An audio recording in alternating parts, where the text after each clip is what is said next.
Buenas tardes, queridos contertulios. Llegamos a una nueva edición del Sillón Bíblico. Mi nombre es Abel de la Costa y hablaremos hoy de las lecturas del domingo séptimo del tiempo ordinario, y con este terminamos la primera parte del tiempo ordinario de este año, porque ya la semana que viene estamos en Cuaresma, así que leeremos las lecturas del domingo primero de Cuaresma y de ahí hasta que termina todo el tiempo de Cuaresma, todo el tiempo de Pascua y esos domingos especiales post-pascuales, Santísima Trinidad, Corpus Christi, que nos van metiendo de nuevo en el clima del tiempo ordinario, así que recién allá por junio retomaremos la lectura semicontinua de Mateo. En el tiempo cuaresmal y en el tiempo pascual también leemos Mateo, pero ya no en esta forma de lectura semicontinua. Y lo terminamos un poco por todo lo alto, ¿no? Porque estamos en una sección del texto de San Mateo, el Sermón de la Montaña, que realmente es uno de los núcleos del Evangelio. Mateo además es una persona con una gran finura para estructurar sus textos, para darle unidad, para organizar lo que está contando. Así que en este Sermón del Monte podríamos decir que afinó el lápiz, quizás más que en todo el resto. No nos imaginemos que el Sermón del Monte es una grabación de un Jesús que se sentó arriba de la montaña y empezó a hablar. No es así.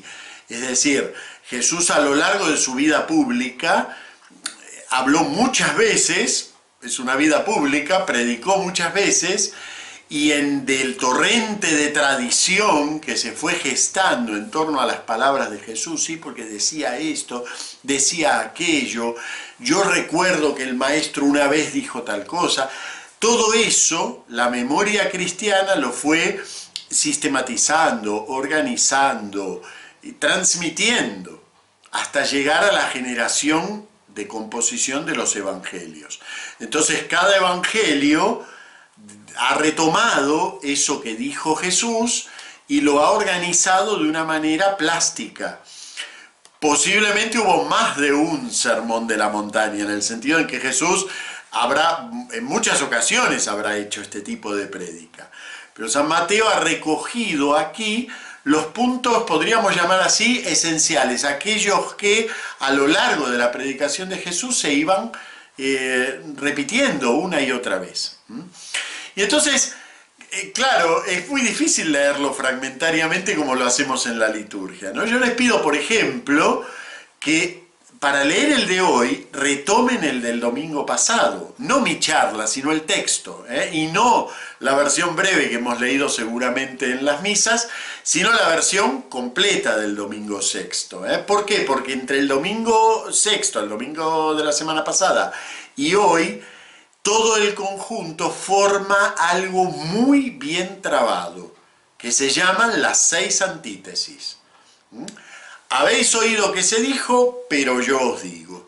Y son 6 antítesis que además van muy graduales, por eso es tan importante ir viéndolas, cómo van creciendo hasta llegar a esta última, en donde podríamos decir, explota la exigencia que nos hace Jesús y también la perspectiva que nos abre con su discurso.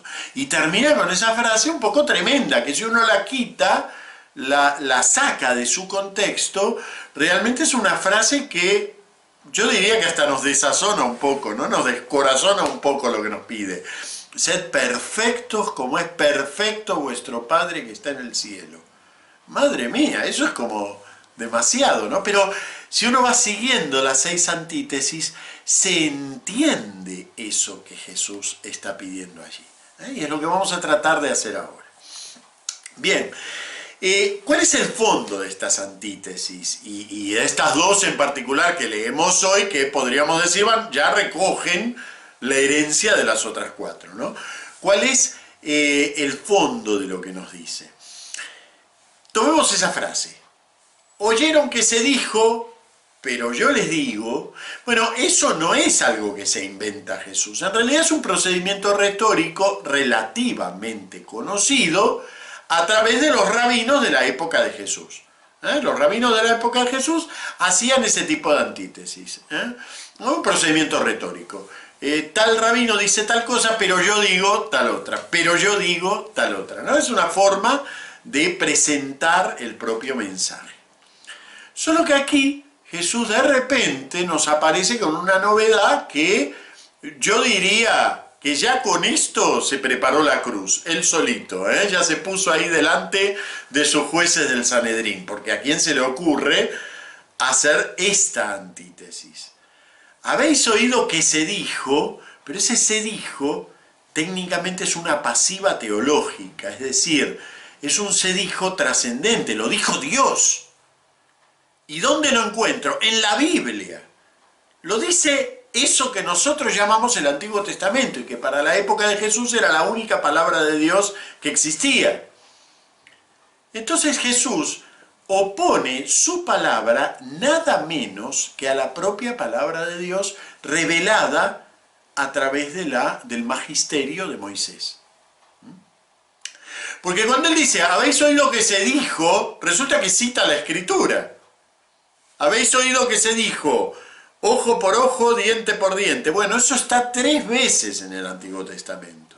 Además forma parte de la mentalidad del Pentateuco, de la mentalidad misma. No solo está repetido 3 veces, sino que además forma parte del modo de pensar las cosas que tiene el Pentateuco, la ley. Entonces, Jesús no se limita a decir, bueno, el rabino tal opina que... No, sino que él, con su autoridad, muestra otra cara de la palabra de Dios. ¿Qué está diciendo? ¿Qué está enseñándole a esa gente que está ahí sentadita en el pasto? ¿Qué le está enseñando? No le está diciendo, la Biblia no sirve, pero le está diciendo, ojo, cuando leemos, porque hay que atravesar lo que leemos e ir a lo que realmente Dios quiere de vosotros. ¿Y dónde está eso que realmente quiere de vosotros? Pues no está en la letra del Antiguo Testamento, está en mi palabra.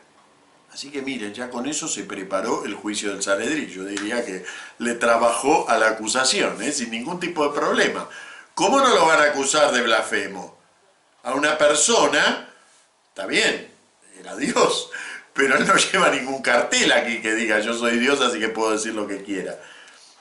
A una persona que está diciendo eso que Moisés nos transmitió no es todavía el último nivel de la palabra de Dios. Y el último nivel de la palabra de Dios soy yo. Pero yo os digo, o sea, a la pasiva teológica se llama porque ustedes saben que la voz pasiva tiene alguien que la hace, ¿no? Por ejemplo, fue pintada la pared. ¿Por quién? Por el pintor. Fue arreglado el coche. ¿Por quién? Por el mecánico. Eso se llama el agente, el que obra. Bueno, la pasiva teológica es una forma de escribir, que la encontramos mucho en el Nuevo Testamento, en donde siempre se evita nombrar a la gente porque es Dios. Entonces, habéis oído que se dijo, no es lo dicen por ahí los rabinos, no, se dijo porque eso está en boca del propio Dios. Y efectivamente, si nosotros vamos a la ley mosaica, la ley se presenta como dicha por el propio Dios. Y resulta que Jesús dice, hay un nivel todavía más adentro de esa ley. Y el nivel más adentro no lo expresa Moisés, lo expreso yo. Ahí entendemos la necesidad que sintió San Mateo de ubicar esta presentación de las palabras de Jesús en un monte. Jesús sentado en un monte, la montaña de Moisés. Bien. Ahora bien, está bien, yo le acepto a Jesús que la palabra de Dios debe ser profundizada según su criterio, pero y entonces ahora me quedo como en el aire, porque ya no me puedo fiar de la letra de la ley, no me puedo fiar de la letra, porque la letra debe ser y puede ser y va a ser de hecho traspasada. Y entonces Y yo a Jesús aquí no lo tengo para preguntarle, bueno, maestro, a ver, ¿me interpretas esta ley? ¿Qué hago? ¿Tengo para seguir con el ejemplo de la semana pasada, tengo que cocer el cabrito en la leche de su madre o no? ¿Puedo saltarme ese punto o no? ¿Cómo hago para traspasar la ley y llegar hasta el nivel de la palabra de Jesús? Y entonces Jesús nos da un criterio fundamental. Nos dice: amad a vuestros enemigos, rezad por los que os persiguen, así seréis hijos de vuestro Padre que está en el cielo, que hace salir su sol sobre buenos y malos y manda la lluvia sobre justos e injustos. O sea que hay un criterio que me muestra cuándo, al traspasar una ley, llego a la dimensión de la palabra de Jesús. Y cuando al traspasar una ley, en realidad a lo que llego es a mi propio deseo, a mi propio nivel. Cuando soy yo el que ocupa el lugar de Dios y cuando lo dejo a Jesús que ocupe el lugar de Dios. Y el criterio es cuando entro en la dimensión del abrirme y despojarme de mí mismo, a la que llega el propio Dios, que hace salir su sol sobre justos e injustos, sobre malos y buenos. No en vano, muchos exégetas han visto en el mandato del amor al enemigo el núcleo de lo distinto, de la distinción que tiene la fe cristiana respecto de cualquier fe religiosa. Y no porque no se conozca el amor al enemigo en el pensamiento antiguo. Por ejemplo, en el pensamiento estoico existe la idea de la benevolencia hacia el enemigo, pero siempre es en función de un beneficio. Si en vez de romperle la cabeza al que es más poderoso que tú y te pone el pie encima, en vez de intentar romperle la cabeza, lo tratas con benevolencia, el otro va a sentir benevolencia hacia ti y a lo mejor te lo ganas. ¿Ven? Siempre en último término, en ese amor al enemigo hay un beneficio que se busca. Pero aquí el ejemplo que da Jesús no tiene nada que ver con el beneficio. Dios hace salir su sol sobre buenos y malos, sobre justos e injustos. Y además lo vemos que de hecho, en su tarea de Dios, Jesús hace exactamente eso. Lo llevan a la cruz y dice: Padre, perdónalos porque no saben lo que hacen. O sea que no se le habla al Padre, no a ellos. No se trata de ganar la buena voluntad de los malos. Se trata de ganar la buena voluntad de Dios hacia los malos. Y esa es la tarea del cristiano. Solo para eso nos llama antes que al resto. Solo para eso. Es decir, el cristiano no está para distinguirse del resto del planeta. El cristiano está para hacer algo que nadie hace, por justos e injustos, por buenos y malos. Esto que, actualizando la palabra, nuestro Papa Francisco llama ser hospital de campaña, estar en la avanzada de ir hacia el mundo, ir a las periferias. Bueno, todo eso son formas de actualizar esto mismo que dice Jesús. Si nos llama a ser cristianos, no es ni porque somos guapos, ni porque somos mejores, ni porque vaya a obtener un beneficio Él con nosotros, sino que nos llama específicamente porque hay una tarea que es necesario hacer en el mundo. Y es la tarea de hacer salir el sol sobre buenos y malos, sobre justos e injustos. Interceder por quien nadie intercede. Simplemente presentarse, como lo va a decir San Pablo, y lo viene diciendo en la segunda lectura que estamos leyendo, presentarse inerme ante el mundo. Presentarse débil y tembloroso, dice él, ante el mundo. ¿Ven? Esa es la tarea del cristiano. Y claro, si no hacemos eso, entonces en realidad estamos en cualquier otra cosa. Estamos en la religión, que hay infinidad de religiones en el mercado. Vamos a la estantería de religiones y nos encontramos que podemos ser muy buenos religiosos siendo cualquier otra cosa, mucho menos exigente también, mucho más sencilla y más a nuestro gusto. No hay ningún problema, pero es que la fe que nos propone Jesús no es la de una religión. no es la de poner un cerco y decir, allá están los malos, acá estamos los buenos. Es otra cosa, hacer salir el sol sobre justos e injustos, sobre malos y buenos. Y eso se traduce en último término en que terminamos siendo perfectos como es perfecto nuestro Padre que está en el cielo. Eso que nos puede sonar a una exigencia moral tremenda, no tiene nada de exigencia moral tremenda. Es poner una meta en el camino que va mucho más allá de la expectativa que a cualquier ser sensato de este planeta se le puede ocurrir. Porque normalmente todos aspiramos a ser buenas personas, pero Él nos pide que seamos mucho más que buenas personas. Y bueno, al final tenía razón el bichito este que andaba por el paraíso cuando nosotros andábamos ahí dando vueltas por los árboles frutales, el bichito que decía seréis como dioses. Bueno, pues resulta que parece que eso era el objetivo verdadero de la creación. Hacer un hombre capaz de hacer salir el sol sobre buenos y malos, sobre justos e injustos. Y nuevamente, como nos pasó la semana pasada, ojo al leer la primera lectura porque tiene una relación tensa, dialéctica con el Evangelio. No es una simple repetición de la doctrina del Evangelio. Al contrario, en realidad hay una tensión.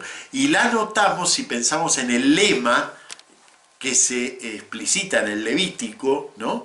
El lema es, sed santos porque yo, vuestro Dios, soy santo. Y Jesús nos dice, sed perfectos como es perfecto vuestro Padre que está en el cielo. Y no son fórmulas equivalentes. En realidad lo santo es siempre aquello que está separado, aquello que está adentro de un coto de distinción. Santo además quiere decir eso, separado, distinguido. Mientras que lo que nos pide Jesús es precisamente lo contrario, que seamos ese adentro de Dios sin el afuera de allí están los malos. Que seamos como Dios, que hace salir su sol sobre justos e injustos, malos y buenos. Bueno, y con esto nos despedimos, hasta la semana que viene, feliz comienzo de Cuaresma y nos vemos en el primer domingo de la Cuaresma, con las tentaciones de Jesús. Hasta la semana que viene. Ah, bueno, hace falta que se los diga. Like, campanita, me suscribo, lo comento, lo paso por Facebook, lo paso por Instagram, por Twitter, por donde se me ocurra, en el mercado también. Voy a comprar algo y digo, ¿saben que yo escucho un tío ahí que habla, me gusta mucho? Bueno, pues es fácil de buscar, poner en el buscador de YouTube Sillón Bíblico y aparece inmediatamente este canal. Hasta la semana que viene.